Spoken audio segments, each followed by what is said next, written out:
Atención. La licencia que posee, no es válida para este ordenador.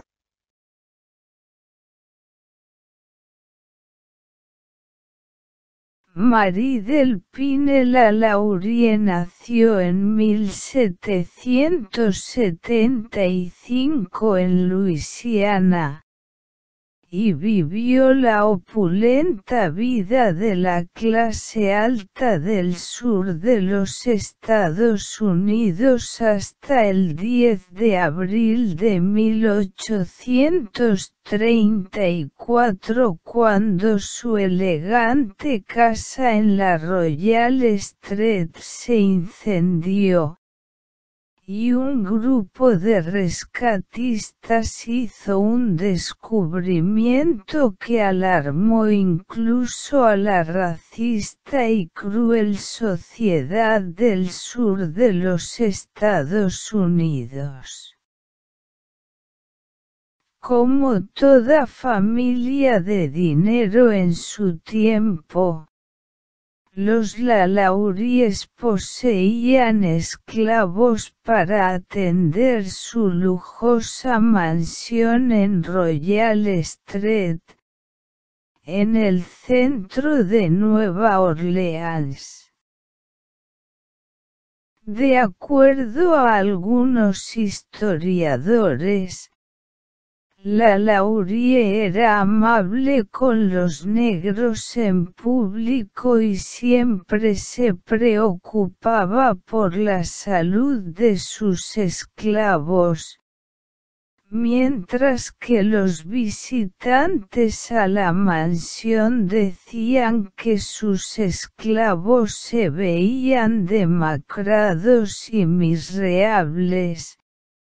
Aunque hay registros públicos de que Lalaurie emanció a dos de sus esclavos, un Jean Louis en 1819 y un de Vince en 1832, existían rumores de que Lalaurie maltrataba a sus esclavos, y se llegó al grado de enviar a un abogado local para recordarle a la mujer que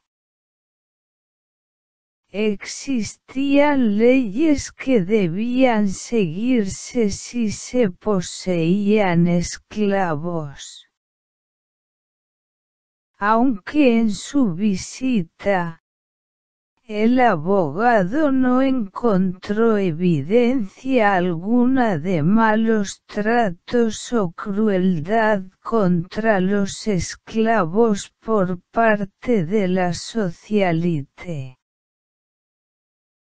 En fechas posteriores a la visita del abogado, uno de los vecinos de Lalaurie vio caer desde el techo a una niña negra mientras escapaba de Delpine Lalaurie, quien, de acuerdo al testigo, perseguía a la niña con un látigo en mano. El cuerpo de la niña fue subsecuentemente enterrado en terrenos de la mansión. Este incidente llevó a una investigación sobre los Lalauries, en la cual fueron hallados culpables de crueldad ilegal y forzados a liberar a 9 esclavos. Estos esclavos fueron comprados por los Lalaurie nuevamente bajo el uso de intermediarios y regresados a la residencia de Royal Street. De igual manera, Se reportaba también que la Laurie mantenía a su cocinera encadenada a la estufa de la cocina y que golpeaba a sus hijas cuando intentaban alimentar a los esclavos.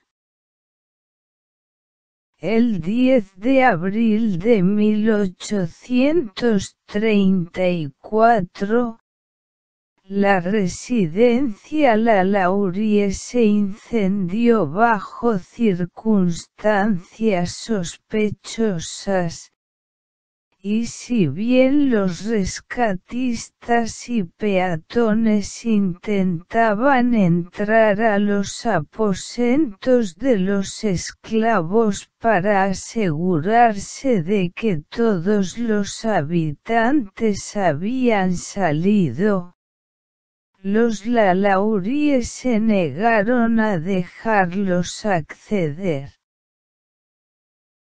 Los rescatistas derribaron las puertas y encontraron a 7 esclavos, más o menos mutilados de forma horrible, colgados del cuello, con las extremidades aparentemente alargadas y torcidas, que dijeron haber estado aprisionados ahí por algunos meses.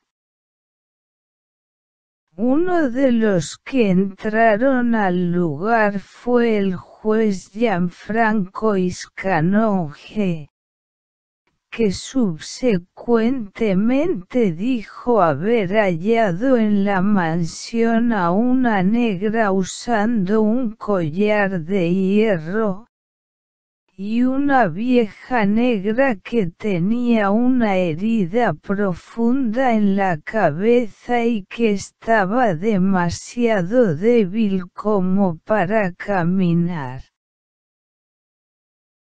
Canonge dijo que cuando le preguntó al esposo de La Laurie sobre los esclavos, el hombre dijo de forma insolente que algunas personas mejor deberían quedarse en casa antes de venir a las casas de otros a dictar leyes y entrometerse con los negocios de otras personas.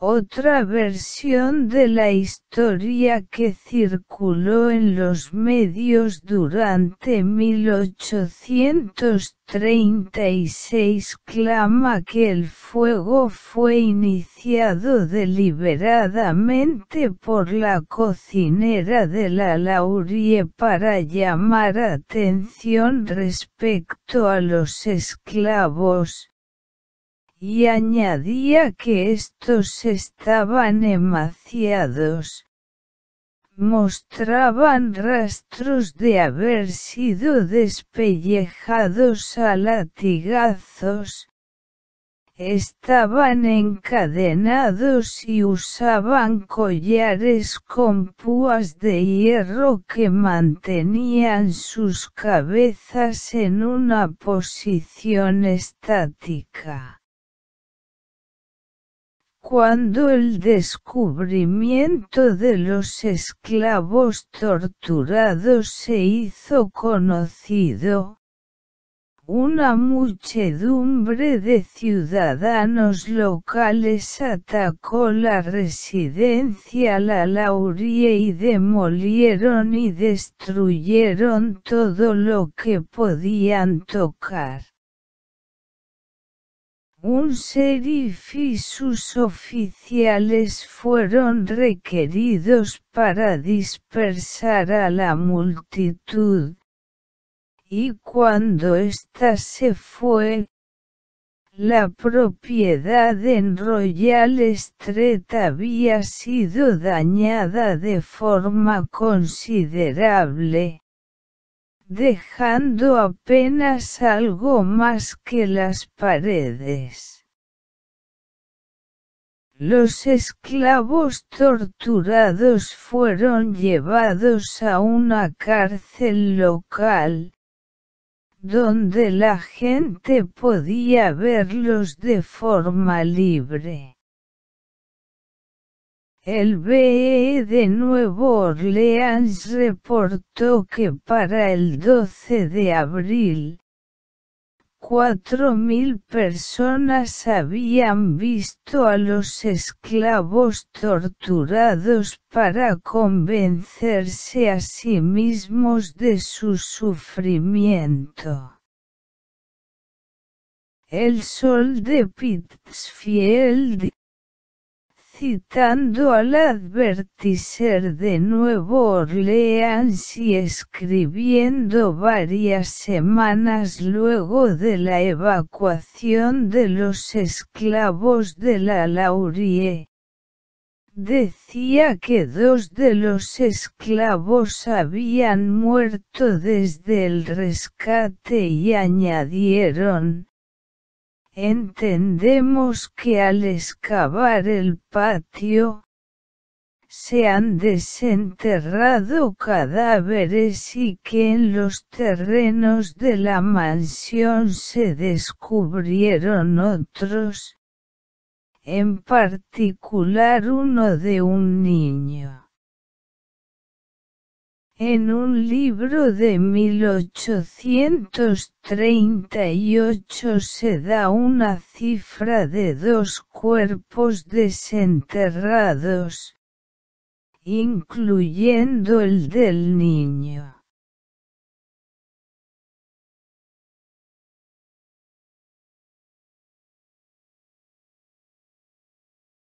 Luego de la muerte de la Laurie en 1842 en París, circularon historias del trato a los esclavos en Luisiana y fueron reimpresas en colecciones de historias por Henry Castellanos y George Washington Cable. Este dijo que sus historias estaban basadas en relatos contemporáneos de periódicos como el BE de Nueva Orleans y el Advertiser, y el libro de 1838, pero mezcladas con síntesis, diálogos y suposiciones hechas por él mismo. Luego de 1945, las historias de los esclavos de la Laurie se volvieron mucho más explícitas. Jean de Lavigne escribió en Ghost Stories of Old New Orleans, 1946, que la Laurie tenía un apetito sádico que parecía nunca saciarse hasta que había infligido en uno o más de sus esclavos alguna forma horrible de tortura. Y añadió que algunos de los que respondieron al incendio de 1834 hallaron esclavos masculinos, desnudos, encadenados a un muro, con los ojos arrancados, uñas extraídas de los dedos, orejas colgando de retazos, labios cosidos, intestinos extraídos y enredados alrededor de sus cinturas.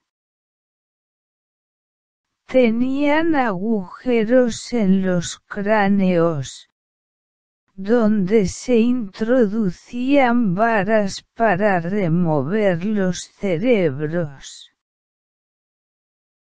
De la Vigne Nuna citó una fuente para estos sucesos, y de hecho fueron considerados faltos de verdad por las fuentes primarias.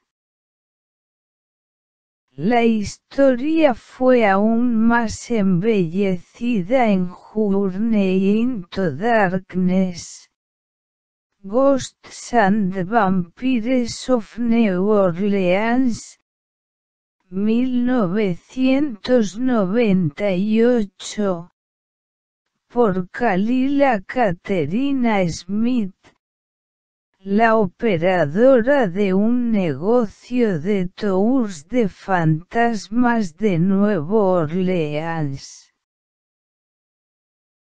Smith añadió detalles explícitos hechos por los rescatistas, como una víctima que obviamente tenía los brazos amputados y la piel pelada en un patrón circular, haciéndola ver como una oruga humana, y otra cuyas extremidades habían sido fracturadas y movidas en ángulos extraños para que pareciera un cangrejo humano. Muchos de los detalles del libro no tenían fuente, mientras que otros no eran sostenidos por las fuentes oficiales. Hoy, las historias del mito de la Laurie usan a menudo las versiones de la Vigne y Smith para hablar de torturas explícitas y poner el número de esclavos que murieron a manos de la Laurie en una cifra tan alta como 100. Atención. La licencia que posee no es válida para este ordenador.